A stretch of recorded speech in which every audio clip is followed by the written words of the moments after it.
Assalamualaikum warahmatullahi wabarakatuh. Halo, kami dari kelompok 2 ingin membahas mengenai topik pro kontra sistem akuntansi syariah di Indonesia dengan saya sendiri Salsa Biasa Kamila, saya Nandila, saya Claudia, saya Nandila. Berikut pembahasan dari kami. Pembahasan mengapa terjadi pro dan kontra pada sistem akuntansi syariah di Indonesia. Pro dan kontra transaksi keuangan tersebut nampaknya menimbulkan dilema bagi para pembuat standar bukan hanya di Indonesia, tapi juga di negara ASEAN yang lainnya. Menanggapi dilema tersebut, ASEAN Oceanic Standard Setter Group dalam research papernya tahun 2010 mengatakan bahwa transaksi keuangan Islam banyak menggunakan kontrak, pengaturan, dan dalam bentuk hukum yang sangat berbeda dari banyak transaksi yang biasa, sehingga timbul pertanyaan apakah standar akuntansi yang ada saat ini cukup bisa digunakan untuk transaksi Islam, atau apakah transaksi itu begitu unik sehingga membuat beberapa bentuk lain dari kerangka akuntansi akan diperlukan. Terkait adanya konvergensi IFRS, beberapa hal yang mencakup isu-isu standarisasi antara lain. AOSG 2010 telah merinci isu-isu penting terkait dalam kaitannya dengan konvergensi IFRS. Isu-isu penting tersebut dikelompokkan berdasarkan 4 cakupan topik, yaitu substansi mengungguli bentuk, ukuran probabilitas, time value of money. Isu-isu yang lain, isu-isu penting tersebut akan dipaparkan berdasarkan cakupan pengertiannya, seperti yang ada di bawah ini. Yang pertama, substansi mengungguli bentuk merupakan suatu prinsip akuntansi yang disajikan secara wajar dalam suatu transaksi atau peristiwa lain sehingga memerlukan pencatatan agar dapat disajikan sesuai dengan substansi dan realita ekonomi. Isu yang muncul kemudian adalah ketika pembuat standar konvensional menganggap substansi mengungguli bentuk terpisahkan dengan pelaporan keuangan. Ada keraguan tentang penerimaan dari perspektif Islam. Selama periode ijarah, penyewa hanya dianggap menyewa. Selain itu ada juga janji atau wa'ad oleh lessor untuk menjual item dan atau janji oleh lessor untuk membeli item di akhir periodik ijarah. Yang pertama, pendekatan bentuk mengungguli substansi yang berarti laporan keuangan mengenai dua transaksi yang terpisah, yaitu sewa akan diakui selama periode ijarah dan penjualan akan diakui pada saat akad untuk mentransfer ijarah dimasukkan ke dalam laporan keuangan.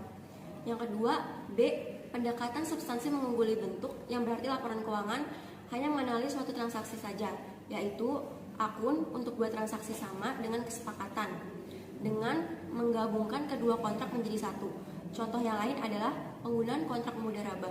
Dalam skenario yang berbeda, banyak institusi menggunakan kontrak yang klasik dalam produk dan layanan mereka dan mudharabah, yang merupakan kontrak bagi hasil umumnya digunakan di bank sebagai deposito produk dan manajer aset sebagai produk investasi. Pendekatan yang digunakan adalah substansi mengungguli bentuk saja sehingga IFRS melihat ekonomi dan perilaku yang menentukan akuntansi dan bukan apa bentuk hukum atau apa produk yang disebut, maka timbullah masalah terutama pada transaksi ijarah tersebut. 2. Ukuran probabilitas. Konsep probabilitas digunakan untuk merujuk pada tingkat ketidakpastian bahwa manfaat ekonomi masa depan berhubungan dengan item tersebut akan mengalir ke atau dari entitas. Contoh dari masalah ini adalah mudharabah, yang merupakan akad profit sharing merujuk pada kesepakatan antara dua atau lebih orang di mana satu lebih dari mereka menyediakan pembiayaan, sedangkan yang lainnya menyediakan manajemen.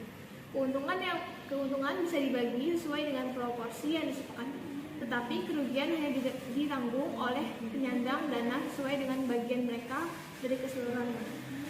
Dalam menghitung keuntungan, bahwa model gangguan mengusulkan IASB, penurunan akan diakui pada saat penurunan diharapkan.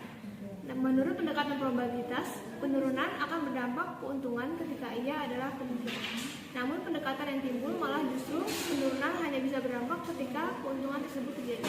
Ketiga, time value of money. Konsep time value of money merupakan kembangan dari teori-teori bunga yang ada atau teori of interest dari berbagai pandangan para ekonomi kapitalis sepanjang masa. Konsep nilai waktu uang banyak digunakan oleh IASB, salah satunya adalah penerapan pada IAS 39, adanya biaya amortisasi pada aktivitas tertentu dan kewajiban tertentu. Permasalahan yang terjadi adalah apakah seharusnya kita mencerminkan nilai waktu dari uang dalam pelaporan transaksi keuangan syariah apabila tidak ada bunga yang jelas untuk dibebankan atau dikeluarkan dalam transaksi tersebut. Yang keempat, ada syirkah. Syirkah menurut bahasa adalah ikhtilat atau berbaur. Menurut istilah, syirkah atau fungsi ialah perserikatan yang terdiri atas dua orang atau lebih yang didorong atau oleh kesadaran untuk meraih keuntungan. Adanya IFRS 9 menimbulkan suatu diskusi tentang apakah aset keuangan berdasarkan syirkah akan diukur pada biaya diamortisasi atau nilai wajar.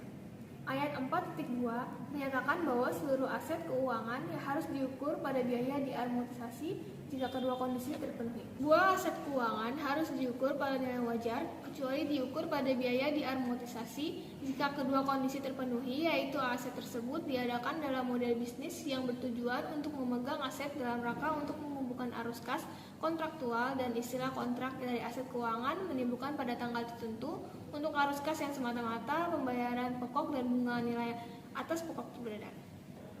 Special Purpose Entity atau SPA adalah suatu entitas yang dibentuk oleh perusahaan untuk suatu tujuan tertentu, misalnya untuk membagi atau menghilangkan risiko finansial.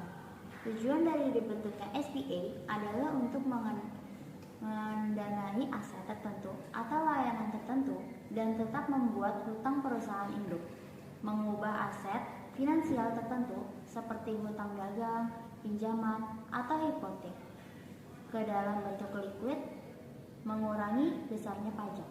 SPA yang sering digunakan untuk tujuan tidak etis seperti menghindari pajak yang menyembunyikan hutang, sehingga kehadirannya di masyarakat bersifat kontroversial karena banyak hal yang positif yang dituju ke arah negatif. Meskipun ada pengalihan aset ke SPA, sering kali transfer disertai dengan pengaturan untuk aset yang akhirnya akan ditransfer kembali ke originator. Dengan demikian, dalam keadaan ini transfer mungkin tidak memenuhi syarat sebagai penjualan dan mungkin tidak diakui berdasarkan IFRS. 2.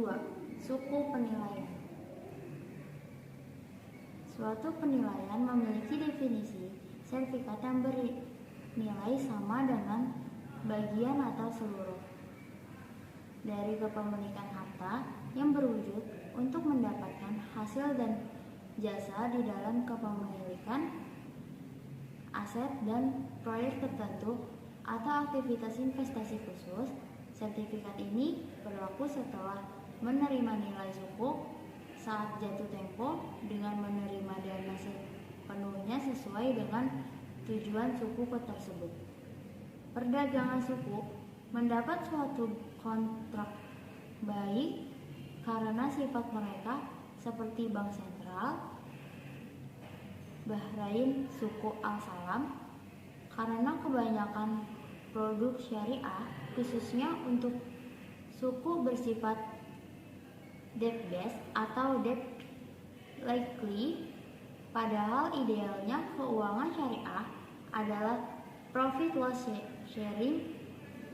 Ini terlihat dari komposisi tingkat kupon untuk yang dibayarkan masih mendasarkan pada penilaian bahwa sekitar 85% suku belum sesuai dengan syariah. Ada derivatif tertanam. Derivatif tertanam merupakan salah satu karakteristik sifat perbankan yang merupakan spekulasi untung-untungan terhadap perubahan nilai pasar.